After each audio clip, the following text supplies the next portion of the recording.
Thank you, James, for having me on the show. We're currently living in strange times, but what topic are we going to discuss today? So today we will be talking about white collar boxing and bare knuckle boxing, if they're really worth it, and good things and bad things about them. So what are your overall thoughts on white collar boxing then, to get it out of the way? I think it's good for amateur fights, and if you want to be discovered online by lower budgeted promotions, if you want to start out locally and get some notoriety and exposure. But I think it just has too much of a shady underground with drugs and violence and criminality. Yeah. Because years and years ago, professional boxing was really fixed in some fights, you know. Boxers were getting axed off by the mafia and all that. But high-level boxing is quite regulated now, but white-collar boxing, it really ain't regulated still. And, you know, if someone loses, there's fights going on in the audience and, you know, people getting hurt and all that. And even in white-collar boxing, there's still a lot of illegal gambling going on. Yeah, definitely. So yeah, with white collar boxing, basically what it is, it isn't quite amateur boxing, but it's not really far off. You know, you don't usually go from white collar straight to professional. It's usually like white collar. If you knock out a load of good people in white collar and you get noticed, then you go to amateur, and then you knock out a load of amateur people. Then you either go in the Olympics and see what happens there, or get to professional. But anyway, a weird thing with white collar boxing, it was originally set out to, like, because it was called white collar instead of like blue collar, which is more physical. And white collar, isn't that like more more intellectual work, like lawyers, doctors, bankers? No, blue collar's the intellectual work, white collar's like the poor job. So Are you sure? Basically you'd be like working shifts, and then you'd do white collar boxing just to pay the bills. No, but I swear blue collar's physical. No, look, retailing to manual work or workers, particularly in industry. Oh yeah, of course. And then I'll look at what white collar work means. White collar. Look, hold on. Oh, it's just come up with a show. Oh, for God's sake. This is getting off to a great start. Relating to work done or the people who work in an office or other professional environment. So, yeah. It should so really... you're not a professional fighter. You do your work, but you do some underground boxing on top of it. No, what I think it is, it said on this documentary I watched that it was done for like bankers, lawyers, doctors, salesmen, business owners to let off a little bit of steam. But I think that's a really bad motivation to get into a boxing match, to be honest. Because you should really just be training or doing some sparring to let off steam. You shouldn't really be wanting to fight people and hurt people just to let off steam. I think that's quite worrying, really. Yeah, but that's kind of how it can be in the big office if a big argument breaks out. Don't want to settle it just to see, because it's a bit of an ego and pride issue, isn't it? Just to see who has the bigger balls. So let's fight out. Yeah, I mean, but as I was going to say though, I think it should be called blue collar boxing because that's the more physical work. And blue collar people who do like regular jobs, you'd understand them. Yeah. Even though you shouldn't be going into boxing just for the money, you'd understand them wanting to go into boxing and become professionals to change their lives. Like Mike Tyson, he's a blue-collar guy. He's not some banker or anything or some high-level... he was from the poverty line. Exactly. And a lot of these high-quality boxers came from poverty. Exactly. So even if they don't have a massive love for the game, you can understand them doing it because they want to change their lives. But if you're intelligent enough to be a banker, a doctor... a director, a general manager, whatever. Do you really want to be doing this unless you've got a massive passion for it? Like, what is the point? You know. Exactly. It's very strange though, because a lot of these blue collar people, of the promoters themselves, like the Barry Hearns and the Don Kings and that, who have millions and millions of dollars and pounds. Very true. And they like set up the fights. Yeah. Like, you don't see Dana White doing blue collar boxing, he just does his gym work. True. Yeah. But he almost did get involved with a fight with Tito Ortiz, didn't he? But that was just more of a publicity stunt to sell the next pay-per-view. Yeah, and he was get quite more people to watch the show. And he was quite angry at Oscar De La Hoya for not knowing the fighters' names and not knowing anything about MMA when he made that fight show. Exactly, but MMA is the hot product, so it's going to make a lot of money for them. Yeah. But anyway, with white collar boxing though, on this documentary I watched, I can't remember exactly what the documentary was called. I'm sorry, I'll look it up quickly, hold on. But basically, in this documentary, this 52-year-old geezer with asthma, he went into a gym and they were fine training him. They didn't ask him any background questions or anything if he had any physical problems. They were just like, yeah, you're 52, you're overweight. Even though he was asthmatic, they weren't bothered. They didn't ask him. And then he was training. And I know you do have to look at it as this is that person's decision to go into white collar boxing. But the gym has some sort of responsibility as well, Exactly, because the gym staff have got to take care of you and assist you if you need any help. Yeah. There was another dude who'd done MMA before and he went to a gym. And then there was a third dude, I can't remember. To be white collar undercover exposure, I think that's what it is. Oh, this is the first episode, okay. That looks it's kind of like hardcore wrestling in a sense, isn't it? I wouldn't go that far. It's not New Jack and Sandman beating the shit out of each other. But it's a bit barbaric and weird, to be honest.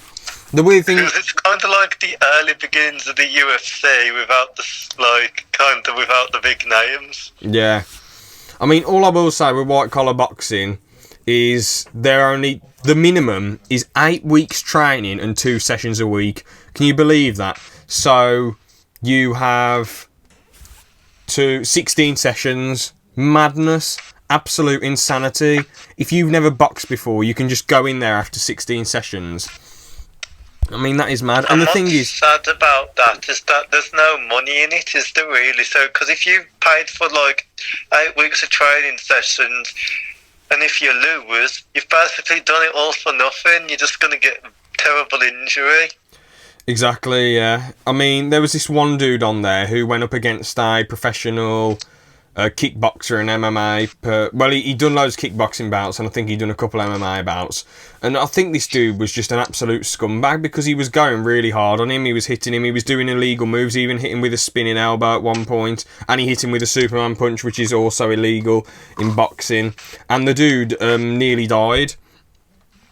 And he can absolutely horrific. Yeah, and he can still walk and talk, but he forgets things, and he gets a bit angry quickly. So this dude, that's the problem with no sanctions and with no lawyers and doctors at present. Yeah, I mean that dude should have never. And also the referee let it go on way too long, which is also ridiculous. Because the referees aren't really that qualified. They're just fools who want to let the fight go on and on and on. Those sort of referees are. Yeah, they're terrible. But yeah, he had, obviously, it's such a shame for him. At least he's alive and he's able to walk and talk and see and hear and breathe and eat properly. But I'm pretty sure he can do all those things, but obviously he forgets things and he gets a bit angry quickly, which is a shame, but there you go. There was another big issue. There was another big issue, though, on there. All these people, there was like 20 or 30 people in this small boxing gym, and they was all getting trained at the same time. And I'm thinking, if a lot of them are inexperienced, how will you get any one-to-one time with the trainer to learn, get your techniques better, get your footwork better, get your speed, your reactions, your timing better? You're not going to get any time, are you? Especially only training twice a week. Exactly. You're not even going to be enough time to really develop your skills, really. Yeah. Either, because you're just going to do your basics, but by the time you've learnt your basics, just a little bit, so you've got to fight. And you could be stepping in with somebody experienced. That's the really scary thing, to be honest. I mean, a lot of there was this bit when a journeyman was on there, and the journeyman was saying, I could knock a lot of these people out easily, but I choose not to. I just outbox them a bit and, you know, give them an easy run, really. But he said some people just knock them out just for the hell of it, and I think, how pathetic do you have to be to, like, that you're such a crap fighter that you can't fight people on your level and you just have to fight people who've only had, like, 8 weeks of experience? Like, what is wrong with those sort of people? This is a bit kind of like Butterbean, who won loads of blue-collar tough man contests before he turned professional, so he already developed a big reputation. Yeah, but that was probably against half-decent people. Yeah, it wasn't against. It probably wasn't against people who'd only had, you know, 8 weeks training twice a week. And also, if you get hit by him, you're going to be seriously hurt. So they need people a bit experienced to be fighting him. I watched a great documentary about Dark Side of the Ring about when the WWF did blue collar boxing. That was weird, the wasn't Brawl it? For All. That was really weird, wasn't it? And Bart Gunn won, because it was actually a real fight. Yeah, I know, the yeah. WWF. There was a bit crap, weren't they, with the striking? Yeah, and Bart Gunn won. Didn't Bart Gunn actually fight a proper boxer and get knocked out, though? He fought Butterbean, but that was just the one. But and then he went into MMA later on. Oh dear, then what happened? He won his first fight and he lost his second, but he was quite old. But he wanted to get into MMA to potentially fight Butterbean again, but that never happened. That's weird. That's really weird. But it's worth watching that documentary. Dark Side of the Ring, The Brawl for All. Yeah. But anyway. By Voice. But anyway, so back to the asthmatic dude. He was getting really worn out, and then this one boxing trainer was sort of taking the mick out of him. Like they weren't at first. They kept trying to get him to do more. But like you don't try and push asthmatic people too far. You know that's ridiculous, especially fat 50-year-olds. And also they was making jokes to him saying, "Oh, you know, we can get another asthmatic person to fight you, and you can just gasp with him and be struggling to breathe with him." Haha. I think pathetic, absolutely pathetic. To say stuff like that, even if it's only meant as a joke. They shouldn't be making fun of people's physical abilities, and then they disabilities, and then they then he said, "Listen, I can't fight," and they were pretty cool with it, I guess, but still.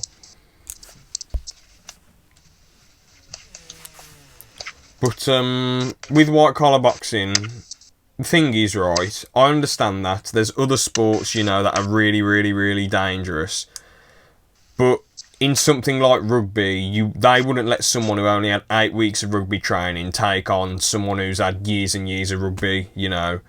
In Formula 1, they wouldn't let someone who's only driven a go-kart for like 4 or 8 weeks take on Lewis Hamilton in a race and go in the proper cars, you know what I mean? Exactly. But this was kind of the way... This is kind of the way old kickboxing tournaments started and old martial arts Vale Tudo tournaments started, where anybody could have been fighting anybody. Yeah, but I suppose that's sort of... it's just a shoot fight, isn't it? Yeah. I mean, that is a bit more... Some steam. That is a bit more dangerous than... That is quite dangerous, you know, fighting professional fighters, but at the same time, with these kickboxing bouts, you are going to get kicked as well. You're not just going to get punched in the face all the time.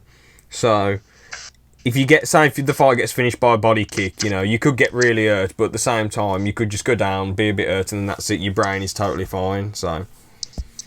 I know, but if you've got into like 150 to 200 blue collar fights and you just can't stop, then it's going to take a huge, massive toll on you.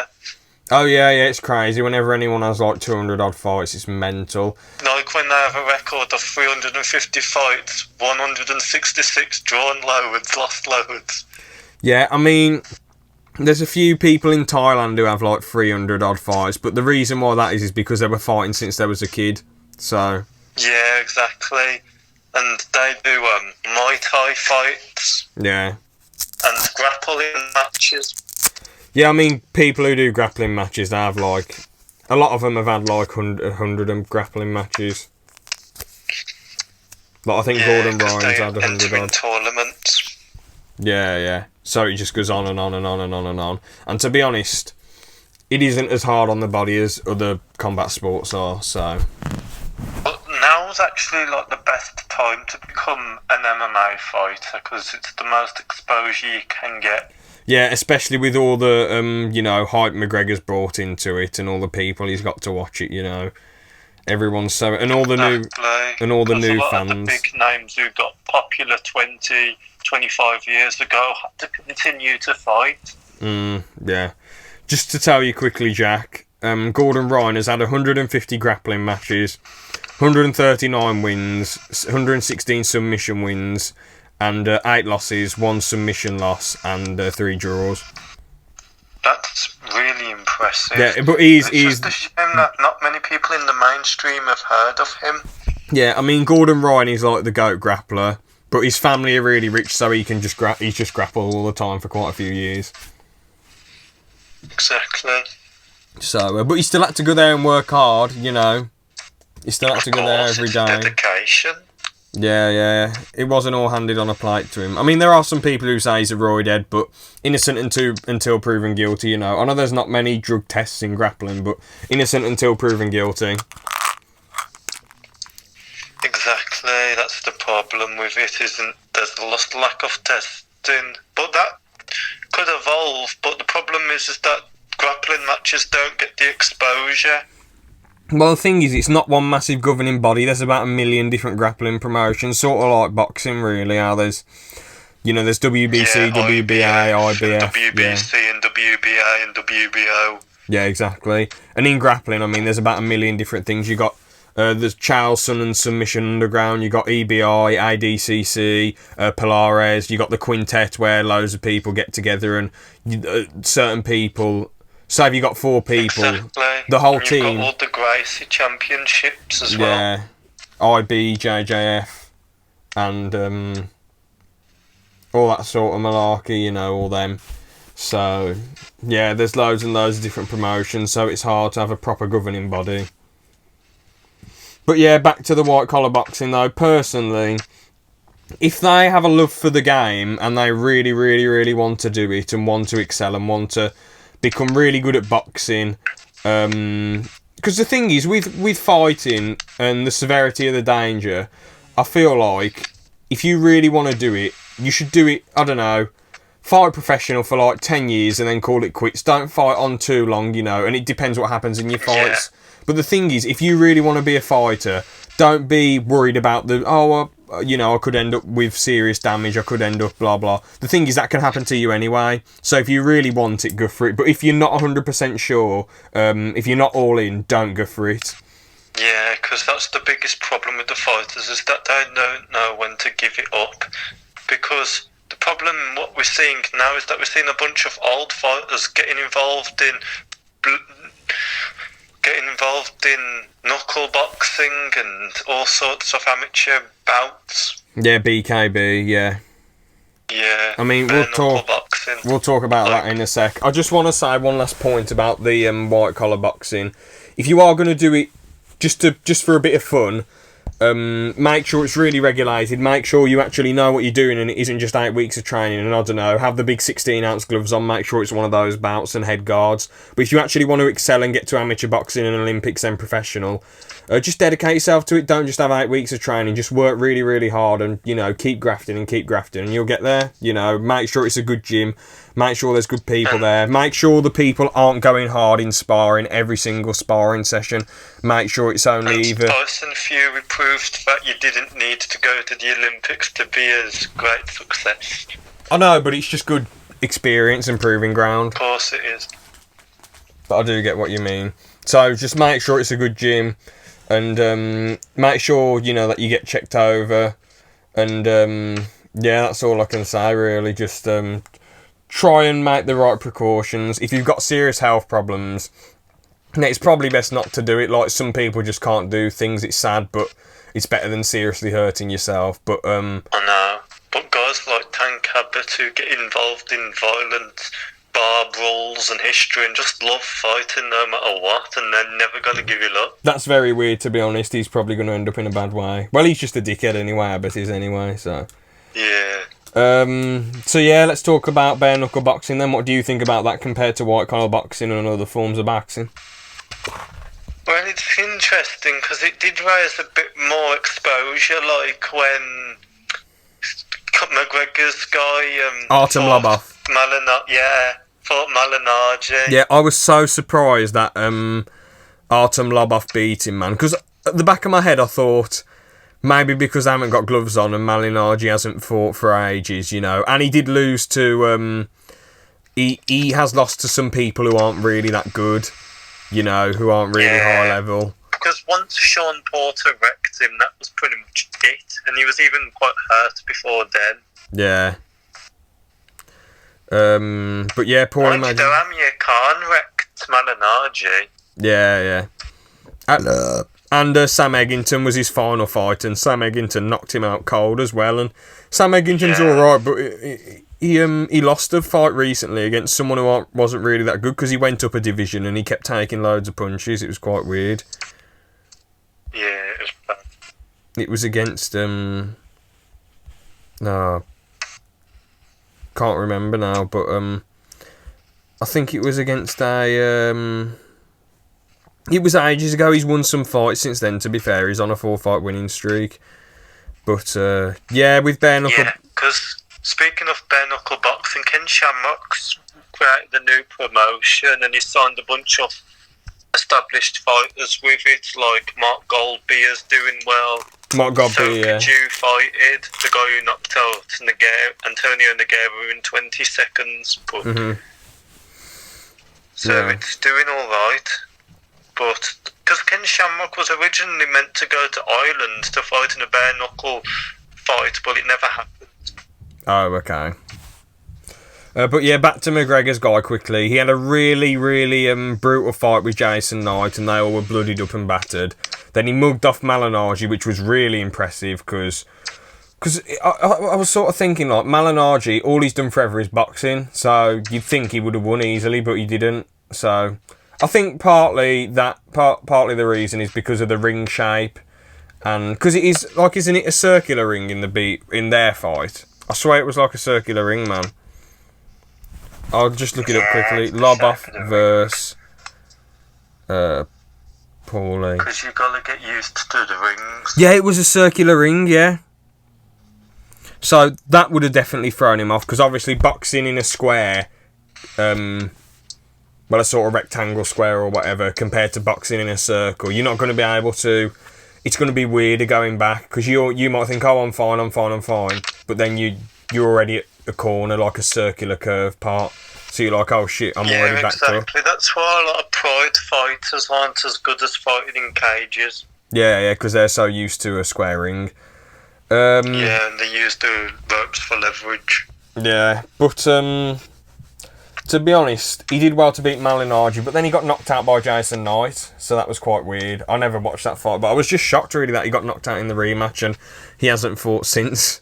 So, and age is catching up to him. Yeah, I think, how old is he now? Let's have a look. I think he's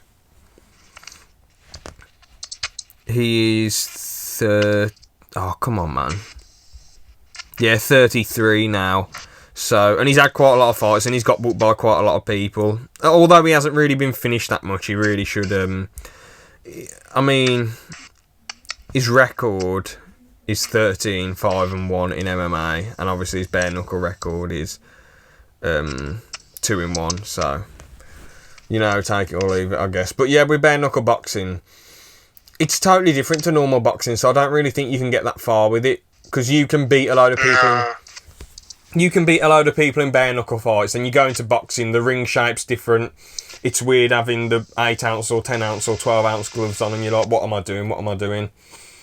You know. Exactly, it's a completely different atmosphere, and the money's different as well. You can't really make a big living off being a journeyman boxer, really. You need to... Because I've watched this fighter called Journeyman about a guy who had 100 fights. He won 4 and lost 96. Oh, bloody hell. Did he defend himself well, or did he just keep getting battered? No, he just took the paycheck. Oh, so he kept getting battered then? Yeah. What, is he in it? It's a great documentary, though. It came on BT Sport about 4 or 5 years ago. Is he in a bad way now then, or is he... He's okay, because he retired. So is he an old man and he's fine? No, he's about in his 40s now, I think. But he's fine, there's no sign of any issues or anything? It could get on to him when he gets about 60. Oh, okay. Never mind then. But yeah, there's no way you can go, you know, with bare knuckle boxing. I suppose it looks cooler maybe if you want to. But again, in some aspects you can argue, because there's some MMA fighters who do it and they're still doing MMA like properly, but you could argue, oh, it's improving their MMA because they're doing boxing, but with their because obviously the small 4-ounce MMA gloves. I know it's different to bare knuckle, but still it's sort of, you still saw the footwork and the dodging and the counters, you know, it's still the same. It's not, and the defending is still the same. It's not like you got big gloves protecting your face when you put them up, you know, the defending is quite similar. And, but at the end of the day, you can seriously get cut. You can get cut and seriously hurt yourself. And, you know, it ain't really worth it. If you're an MMA fighter, then you go into BKB for a laugh. And then you get cut, and that's the end of your career. The scar tissue's not really that, you know, tough, and you just keep getting really, really cut up in every fight. You're gonna have to quit, you know, or just because of like 1 or 2 bare knuckle boxing fights. So it ain't really worth it, in my opinion. And it's just barbaric, and it just looks daft, and you're not making much money, as you said, and they don't promote it that well. And I just feel like it's a bit of a waste, to be honest. What do you think?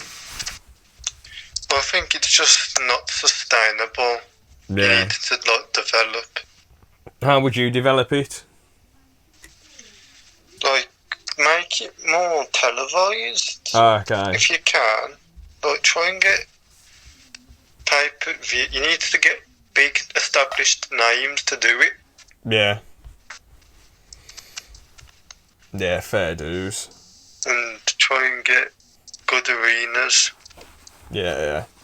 I mean, I like how they've got a circular ring, but apart from that, you know, it's nothing really. There's nothing really unique about it. I suppose some of the knockouts can be quite brutal and cool to watch, I guess, but apart from that, it's yeah, it's not really worth it, really, at all. All I'll say is most of the greatest fighters don't really usually do bare knuckle, do they? I mean, Mike Tyson had some street fights, didn't he, in his day, but most of them aren't going about fighting in the streets, you know. When most of the best boxers ever have just done boxing, so. Exactly. But yeah. But the only person to really do the street fighting well is Kimbo Slice. But the moment he got into legitimate fighting, it made a lot of money, but it took a lot of damage. Is that why he died so young then? Well, it was just his lifestyle. Oh, was he doing loads of drugs and drinking and eating? Yeah, it was just on top of it. That's quite a shame. Is Baby Slice doing any good? He's doing okay in Bellator. That's good. It's just a shame Kimbo didn't really last that long, and he was fighting. He lost the fight. He did get submitted, but he's just getting basic knockout wins. Okay, so he's not too bad then. Yeah. Fair play to him.